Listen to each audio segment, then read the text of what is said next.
حضرت عمر فاروق رضی اللہ تعالیٰ عنہ کے عہدِ خلافت میں جبکہ قادسیہ میں اسلامی فوج ٹھہری ہوئی تھی، آپ نے مشہور صحابی سیدنا سعد بن ابی وقاص رضی اللہ عنہ کو لکھا کہ وہ حضرت نفلہ انصاری رضی اللہ عنہ کو ملک عراق کے حلوان شہر میں 300 سواروں کے ہمراہ حملہ کے لیے بھیج دے۔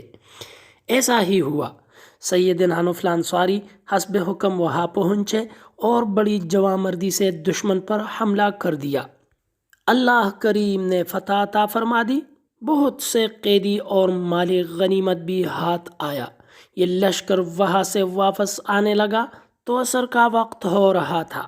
حضرت نفلہ انصاری سب قیدیوں اور مال غنیمت کو ایک پہاڑ کے دامن میں چھوڑ کر اذان کہنے لگے۔ جب انہوں نے اللہ اکبر اللہ اکبر اللہ اکبر اللہ اکبر کہا تو اس پہاڑ کے اندر سے آواز آئی، اے نفلہ، تو نے اللہ تعالیٰ کی بہت بڑائی بیان کی۔ پھر جب کہا اشہد ان لا الہ الا اللہ تو جواب آیا، نفلہ، یہ وہ کلمہ ہے جو جہنم سے نجات دلاتا ہے۔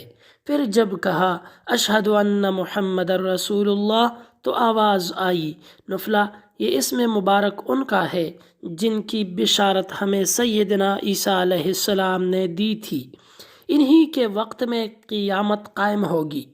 جب حی علی الصلاۃ کہا تو آواز آئی، خوشخبری ہو اس کے لیے جو کوشش کرے نماز کے لیے، اور حی علی الفلاح پر یہ آواز آئی، بے شک فلاح پا گیا وہ شخص جس نے اللہ کے پکارنے والے کی یہ صدا سن کر اس پر عمل کیا، یعنی نماز قائم کی۔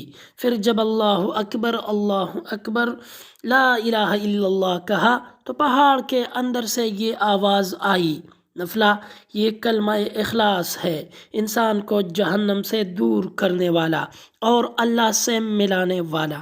یہ آواز ایک جن کی تھی جو بعد میں پہاڑ سے ظاہر ہوا۔ اس نے بتایا کہ میں حضرت عیسیٰ علیہ السلام کے رفقا میں سے ہوں۔ یہ واقعہ کتاب حیات الحیوان مصری جلد اول صفحہ 50 پر لکھا ہوا ہے۔